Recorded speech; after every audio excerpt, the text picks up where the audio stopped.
Não são as coisas que Deus nos dá, mas é a nossa comunhão com Deus, é o nosso relacionamento com o Senhor.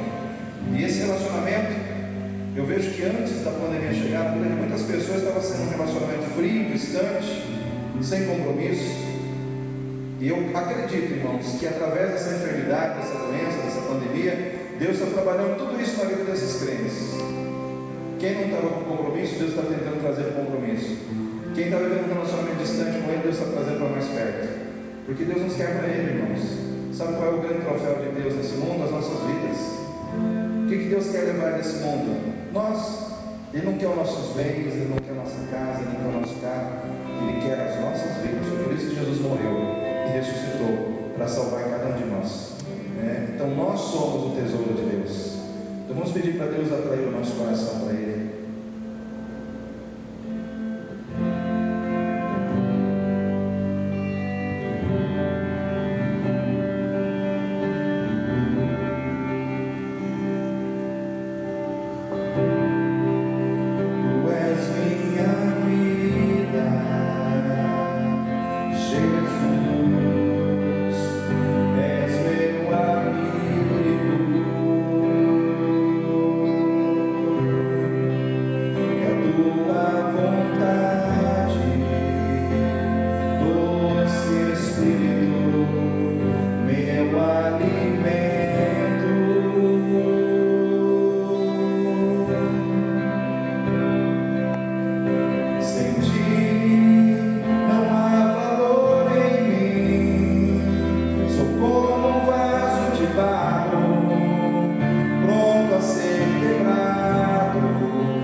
Tua presença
começar declarando que o Espírito Santo de Deus já veio, já desceu no dia de Pentecostes sobre a igreja, enchendo a igreja de poder, de autoridade, de unção, da sabedoria que vem de Deus, para que a igreja seja uma igreja proclamadora, para que a igreja do Senhor seja uma igreja vitoriosa na terra. E que nessa noite nós possamos perpetuar isso, declarando isso na nossa vida, que nós estamos ligados com aquela igreja de Atos, somos a extensão daquela igreja, né? E nós temos o Espírito Santo sobre nós. Aleluia.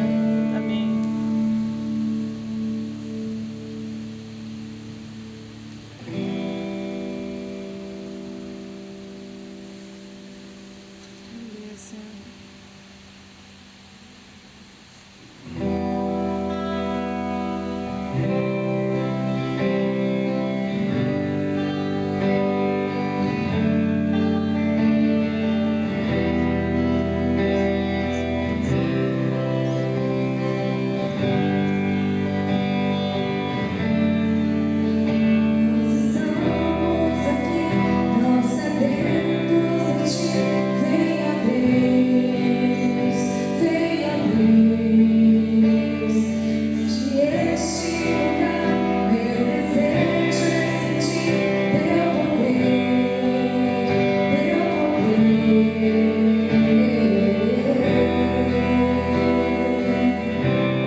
Lucas, capítulo 15, versículo 11, a parábola do filho pródigo.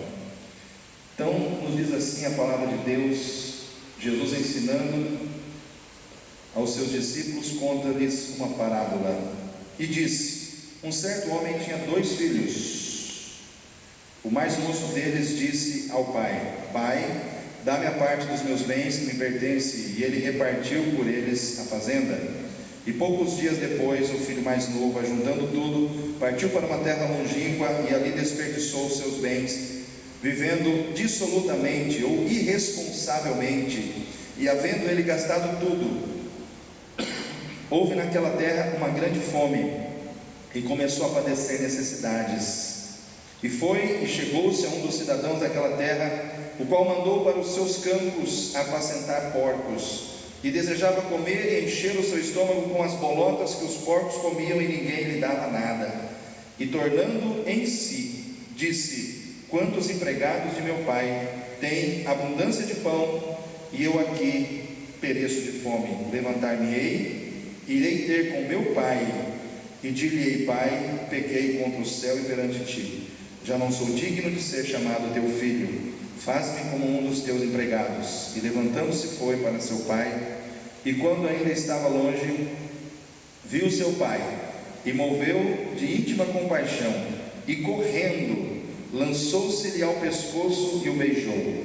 E o filho lhe disse: Pai, pequei contra o céu e perante ti, e já não sou digno de ser chamado teu filho. Mas o pai disse aos seus servos: Trazei depressa a melhor roupa, vestilho e ponde-lhe um anel na mão e sandálias nos pés, e trazei o bezerro cevado, e matai-o, e comamos e alegremo-nos, porque este meu filho que estava morto reviveu, tinha se perdido e foi achado. Amém? Queridos, essa parábola é muito tocante, né? Porque porque eu sempre, quando leio essa parábola, eu imagino a cena daquele pai no monte, num lugar alto, vendo, olhando e esperando todos os dias aquele filho voltar.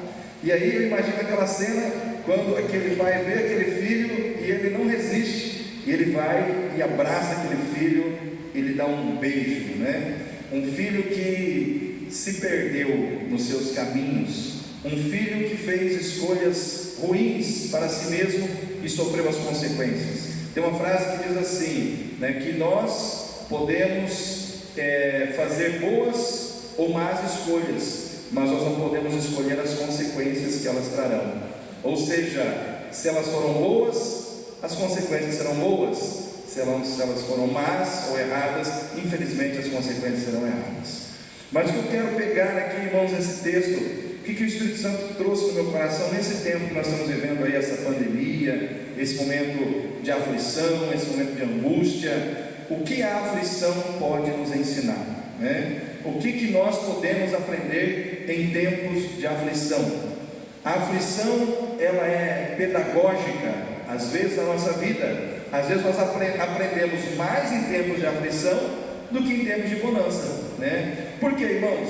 Porque em tempos de bonança, em tempos de prosperidade, nós relaxamos, nós, de certa forma, afrouxamos as cordas da nossa vida em vários aspectos, espiritual, profissional. Eu estou bem, não preciso me atualizar, né? Eu não preciso buscar conhecimento, eu não preciso melhorar, porque eu já estou bem, né? E a gente começa a ser contaminado por esse pensamento de que eu estou bem, eu não preciso buscar nada, né? E aí a gente começa a não crescer, a não evoluir, né? A gente estaciona, né? E a aflição não, a aflição ela te incomoda, a aflição ela faz você pensar, não está bem, você tem que mudar, você tem que repensar, você tem que reinventar. É uma palavra que hoje está em moda, reinventar, repensar, rever, né? Então a aflição ela te leva para essas palavras que começa com esse de rever, de repensar, de reinventar, né? De retroceder talvez em algum aspecto da sua vida. E aqui, irmãos, com o filho pródigo aconteceu exatamente isso. Era um rapaz, eu não sei a idade que ele tinha, mas com certeza já era um jovem adulto, e ele pede a sua parte da herança ao seu pai e vai para o mundo. E o texto nos relata que nessa parábola Jesus fala que esse rapaz, ele perdeu tudo que tinha, né? Todo o dinheiro, toda a riqueza que ele recebeu do seu pai, ele perdeu e ficou na mais absoluta pobreza, né? Uma situação miserável, ao ponto de querer comer comida de porco, e a comida do porco não lhe dava, né? Que situação terrível. A história dele fala de uma decaída constante, né? Ele foi perdendo, perdeu os seus bens, perdeu a sua roupa, perdeu a sua dignidade, perdeu muitas coisas que ele julgava importante, né? Mas na aflição ele cresceu.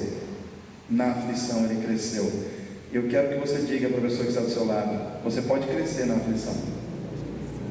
Nós podemos crescer, né? Nós podemos crescer. O Brasil pode crescer, né? Nesse momento de aflição que nós estamos vivendo. Porque, irmãos, eu vejo assim, área da saúde, quantos investimentos foram feitos na área da saúde? Quantos equipamentos novos chegaram na área da saúde? Quantos empresários doaram equipamentos novos para os hospitais em várias cidades do Brasil? Quando a pandemia passar, esses equipamentos vão estar lá. Sim ou não? Eles vão estar lá. Ou seja, eles não estariam lá se não houvesse uma aflição, se não houvesse uma pandemia, se não houvesse um problema. Ou seja, a área da saúde vai sair melhor do que ela estava em termos de equipamentos para atender as pessoas do que ela estava antes.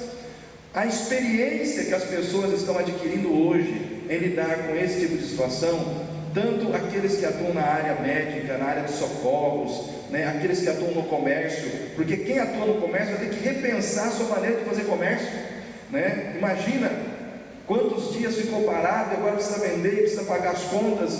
O governo, né, nunca enfrentou a pandemia, teve que criar decretos, situações que pudessem atender a necessidade emergencial do povo. ou seja, estratégias foram estabelecidas, estratégias foram criadas para trazer solução, ou seja, as pessoas saíram da acomodação. Houve uma saída da acomodação para uma necessidade de se inventar algo novo, reinventar coisas novas para atender a necessidade do povo. Essa experiência também vai ficar.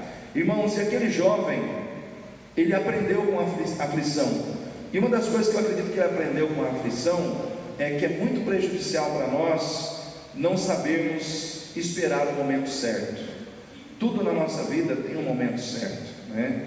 Existe um momento certo para você casar, existe um momento certo para você começar a dirigir, existe um momento certo para você entrar na faculdade, sair da faculdade, se formar. Tudo na vida tem um momento certo. Quando a gente quer atropelar as coisas, vou dar um exemplo: uma criança de 10 anos coloca na cabeça que ela tem que dirigir um veículo.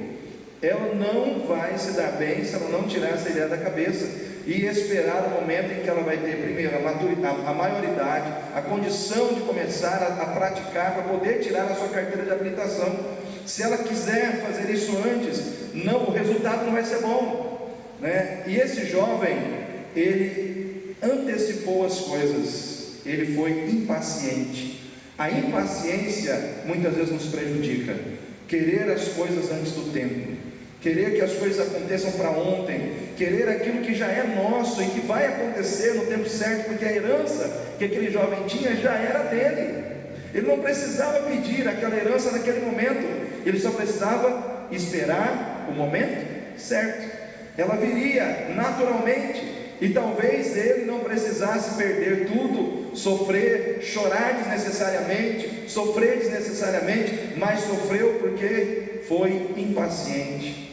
Talvez nesse momento que nós estamos vivendo hoje, nós somos tentados a sermos impacientes, né? A gente é tentado muitas vezes a não esperar, a queremos fazer as coisas no nosso tempo.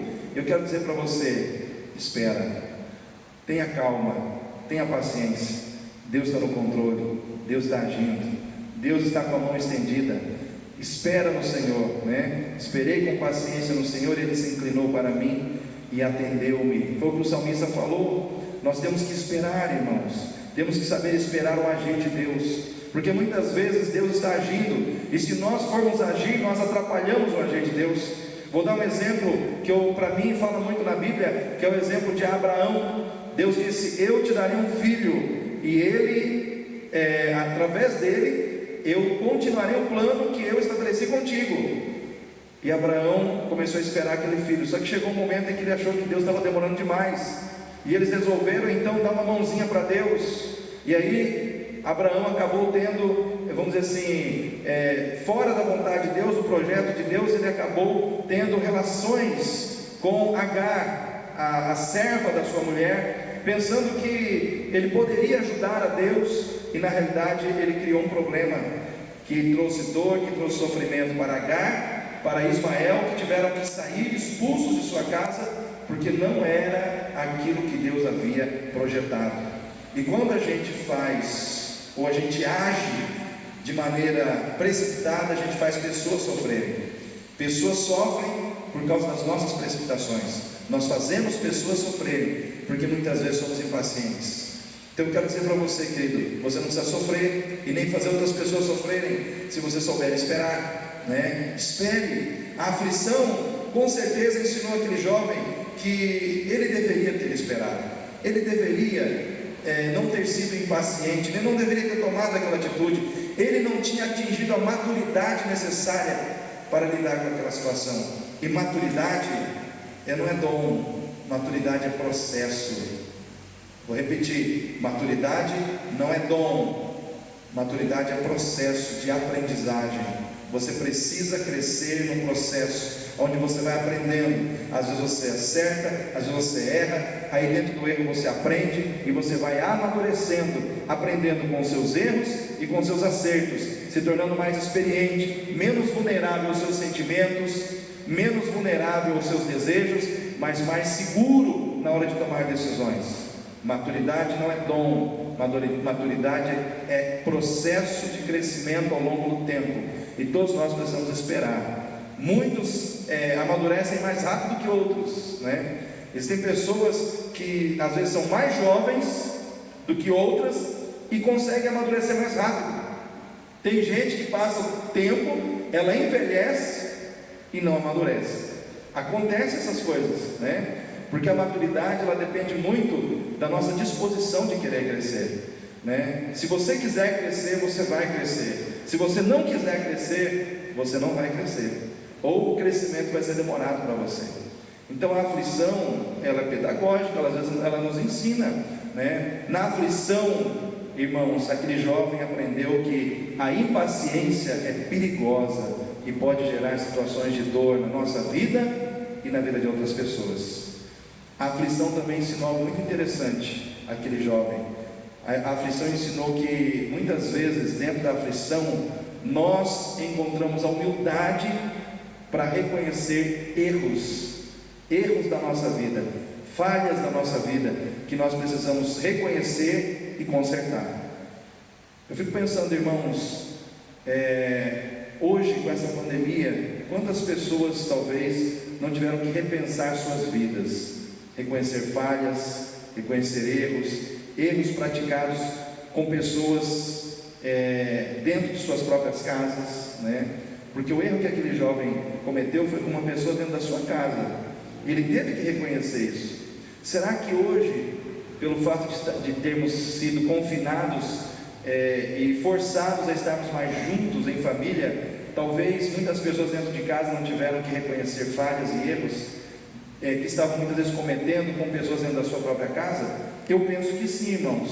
Eu penso que esse tempo foi um tempo que Deus deu para muitos se perdoarem, para muitos dialogarem mais, falarem de coisas que estavam trazendo infelicidade no relacionamento, às vezes no relacionamento conjugal, às vezes no relacionamento pai e filho, mãe e filho, pais e filhos de uma maneira geral, porque Deus de certa forma colocou a família um de frente para o outro e disse: agora você não vai trabalhar, agora você não vai estudar, agora você não vai divertir, agora você vai conversar. Agora você vai olhar no olho do seu pai e conversar com ele. Agora você vai olhar no olho do seu filho e conversar com ele. Porque, não, eu quero trabalhar, você não pode trabalhar. Você não pode estudar também. Está tudo fechado. Eu fechei tudo, né? Eu fechei para que vocês possam arrumar as coisas dentro de casa, né? Às vezes, queridos, as coisas precisam ser consertadas dentro da nossa casa. A história do filho pródigo é uma história de alguém que errou dentro de casa, que se perdeu fora de casa, mas que voltou para dentro de casa e consertou tudo que estava errado, tudo que estava negativo. E muitas vezes nós precisamos também pensar sobre isso, né? Essa doença, essa enfermidade, essa pandemia, ela de certa forma fez todo mundo se reencontrar para viver momentos de reconstrução, de restauração na família, restauração no lar. E eu vejo que é isso que Deus, um dos projetos de Deus para a sua igreja é restaurar famílias que estavam, de certa forma, destruídas pelo distanciamento. Elas estavam juntas, dentro de uma mesma casa, vivendo juntas, dormiam ali dentro daquele lugar, mas estavam distantes. Um filho que chega para o pai e diz: pai, me dá o meu dinheiro, me dá a minha herança que eu vou embora. Era um filho que estava distante do seu pai. Ninguém que está intimamente ligado com uma outra pessoa em amor chega e tem uma atitude dessa, irmãos. Porque um filho que pede uma herança para um pai antes do pai morrer, é porque no coração dele ele já matou o pai. Porque herança só se recebe quando aquele que doa a herança morre, né? Então quando você chega para alguém e fala: me dá minha herança, você já matou aquela pessoa. Embora aquela pessoa esteja perto de você, interiormente no seu coração ela está distante. Nós estamos vivendo tempos de distanciamento de pessoas que estavam perto umas das outras, pessoas que estavam matando umas às outras porque não estavam se considerando em amor. E o Senhor falou: basta, pandemia deles, agora eles vão ter que se reencontrar, vão ter que reconhecer o valor um do outro, vão ter que reconsertar, né, as situações. A aflição, ela nos ensina que muitas vezes nós precisamos consertar coisas dentro da nossa casa. Amém, queridos? Amém. Mas uma outra situação que eu vejo, que eu fico maravilhado com esse texto, é que a aflição, ela nos ensina a reencontrar o amor. Reencontrar o amor. Irmãos, o amor no coração daquele jovem precisava ser reencontrado. E diz a palavra de Deus que quando ele perde tudo, às vezes as perdas materiais da nossa vida, elas são permitidas por Deus para que a gente possa reencontrar valores que nós perdemos e que são muito mais importantes do que os valores materiais que nós muitas vezes carregamos em nossas mãos. Porque são valores que nós temos que carregar no nosso espírito, valores que nós temos que carregar no nosso coração, e o amor é um deles. O amor é o maior de todos, né? A palavra de Deus diz lá em 1 Coríntios 13, no finalzinho lá, no fim permanecerão a fé, a esperança e o amor, mas o amor é o maior de todos. O amor é o maior de todos. E aquele jovem, quando ele perde tudo, a primeira coisa que ele lembra é do seu pai. Ele falou: eu tenho um pai. Ele começou a reencontrar dentro de si o amor pelo seu pai. Aquele pai que ele tinha matado começa a reviver no seu coração, começa a renascer no seu coração em amor. Às vezes a aflição vem para que nós possamos valorizar o amor e as manifestações singelas, as manifestações simples do amor, que muitas vezes, quando nós temos, nós não valorizamos. E uma das coisas que, para mim, nesse tempo de pandemia, é uma demonstração de amor e que, de certa forma, nós somos tolhidos, é o abraço, né? Abraço se tornou uma arma e não uma demonstração de amor. Deus nos tirou por um tempo o abraço. Aquele jovem, ele foi colocado num isolamento social do seu pai. A circunstância o levou a um isolamento social do seu pai, e afastado do seu pai, longe do seu pai, ele sentiu a carência daquele abraço gostoso do pai. E quando eles se reencontram, aquele isolamento social acaba, a primeira coisa que acontece é o abraço. Irmãos, quantas vezes nós, antes desse momento, tivemos a oportunidade de abraçar alguém e tínhamos toda a condição de fazer isso, mas nós simplesmente não valorizamos simplesmente a oportunidade de abraçar, a oportunidade de envolver o outro, né, num abraço de amor, apertar a mão, estender a mão no ombro, orar com a pessoa. O amor, irmãos, precisa ser reencontrado em muitos corações, e às vezes a gente só vai reencontrar o amor passando pela aflição, passando pela dor, entendendo que muitas vezes nós estamos distantes de pessoas por força das circunstâncias que nós tivemos a oportunidade de amar, mas não demos o devido valor a isso. E agora, depois da aflição, depois que a aflição chegou, a gente começa a sentir o quanto nós somos capazes de fazermos diferente, de realmente amarmos, de realmente abraçarmos mais, de realmente estarmos mais perto das pessoas que nós amamos. Como igreja, nós precisamos nos amar uns aos outros. Às vezes, antes da pandemia, um ficava falando mal do outro, da mania do outro, da característica do outro, que não era, vamos dizer assim, do teu agrado, que não era semelhante à tua característica. E hoje, Deus está permitindo que a gente sinta quão importante o outro é na minha vida, quão importante o outro precisa ser na minha vida. Você, como igreja, vocês que estão aqui nessa noite, cada um de vocês, são importantes na minha vida. Eu tenho um desejo enorme de abraçar vocês hoje, né? Hoje, mas entendo que ainda estamos nesse momento, mas o abraço, irmãos, o abraço. Se você pode abraçar alguém hoje, cada um de nós está dentro da nossa família, da nossa casa, e a gente se abraça, né? Então, dê um abraço em alguém nessa noite. Saia daqui hoje dizendo assim: eu vou abraçar as pessoas que eu amo, né? Eu vou abraçar as pessoas que me são preciosas, porque eu amo essas pessoas e quero que elas façam parte da minha vida durante toda a minha vida nessa terra. Quero ser bênção na vida delas, quero que elas sejam bênção na minha vida, né? Então, a aflição muitas vezes ela vem para realçar o valor das pessoas, porque às vezes, antes da aflição chegar, a gente dá valor demais em coisas. A gente dá valor demais, né? A gente dá muito valor em dinheiro, a gente dá muito valor em coisas materiais, em coisas, e a gente acaba esquecendo pessoas no caminho. Às vezes a aflição chega para mostrar para nós que o dinheiro não tinha todo aquele valor que nós achávamos que ele tinha, que as coisas materiais não têm todo o valor que muitas vezes nós depositamos nelas. Então nessa noite eu quero dizer para você, você sim tem valor. Aleluia. Jesus, Ele não morreu pelas suas coisas, Ele morreu por você. Ele derramou seu sangue por você.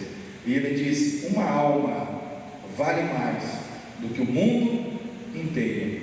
Ele não falou se essa alma é preta, branca, baixinha, alta, gorda, magra, feia. Ele só falou, uma alma vale mais do que o mundo inteiro. Porque a alma não tem cor, a alma não tem característica, a alma é alma. Se ela é rica ou se ela é pobre, ela é uma alma que vale muito para Deus. Então eu quero deixar essa mensagem no seu coração, uma mensagem de ânimo, uma mensagem de encorajamento, uma mensagem que nos leva a refletir que existem coisas boas em momentos de aflição. Momentos de aflição podem nos levar a crescer, nos tornarmos melhores pessoas, melhores cristãos, melhores filhos de Deus, se nós sabermos passar pela aflição da maneira certa.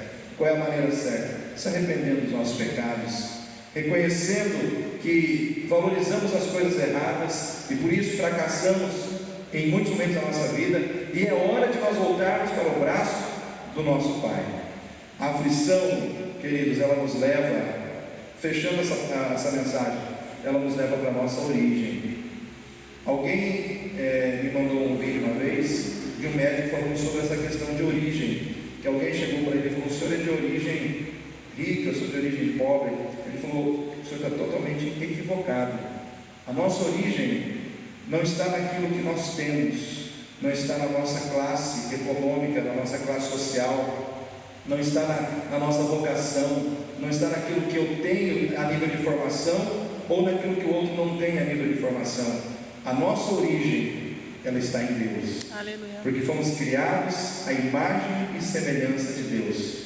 Quando Deus criou o homem, Deus criou a partir dele, do seu sopro de vida. Então todos nós, quando dizemos vamos voltar às origens, nós temos que reconhecer que a nossa origem é Deus. Temos que voltar para Deus, voltar aos valores de Deus, voltar à identidade de Deus, que foi perdida em função do pecado, mas foi restaurada em Cristo Jesus. Então que nessa noite nós possamos pensar sobre isso. O tempo hoje de aflição é de nós voltarmos à origem, e a nossa origem está em Deus. Amém, queridos? Amém. Fique em pé, nós vamos estar orando nesse momento. Eu quero agradecer a Deus pela tua vida. Vimos nessa noite, graças a Deus, nenhum problema, nenhuma dificuldade. Chegamos aqui bem e vamos sair daqui bem, em nome de Jesus. E que essa palavra possa realmente ter sido uma palavra de edificação na sua vida nessa noite. Vamos orar. Feche seus olhos. Querido Deus e Pai, em nome do Senhor Jesus, eu quero, Senhor Deus, te agradecer por essas vidas que vieram aqui nessa noite e não vieram aqui perder tempo. Elas vieram aqui, Senhor Deus, investir tempo em Ti, investir tempo, ó Deus, na Tua obra, investir tempo, ó Deus, na Tua igreja, investir tempo no seu próprio crescimento pessoal e espiritual. Vivemos dias de reflexão. O que é realmente importante? Quais são os valores que nos movem? Quais são os valores que nos movem? São os valores terrenos? É o dinheiro, as riquezas desse mundo? Ou são os valores que foram implantados em nós através de Cristo? O amor de Cristo, a fidelidade de Cristo, o caráter de Cristo. Quais são os valores que nos movem? Nós precisamos nesse tempo repensar e refletir sobre isso, Pai. O que move a nossa vida nessa terra? O que realmente faz o nosso coração ser um coração alegre, um coração feliz, um coração realizado na Tua presença? Senhor, como disse o apóstolo Paulo, porque para mim o viver é Cristo e o morrer é lucro, o morrer é ganho. Eu gostaria de partir e estar com Deus, mas entendo que por amor de vós, me seja necessário ainda ficar mais um tempo nessa terra. Naquele momento, o apóstolo Paulo disse algo profundo, Senhor. Ele estava reconhecendo para si mesmo como é maravilhoso e como é muito melhor estar na glória com o Senhor. Ele estava dizendo, ele estava desdenhando da morte. Ele estava desdenhando da morte, dizendo: morte, você não tem mais poder algum de imprimir sobre a minha vida medo, porque eu já estou totalmente firmado naquele que venceu a morte. Aleluia. Eu sou vitorioso sobre a morte. Eu tenho convicção segura e eterna de que a minha partida desse mundo será para um lugar de glória, um lugar muito melhor do que esse que eu estou vivendo agora. Mas eu também entendo que é necessário que eu fique por amor às pessoas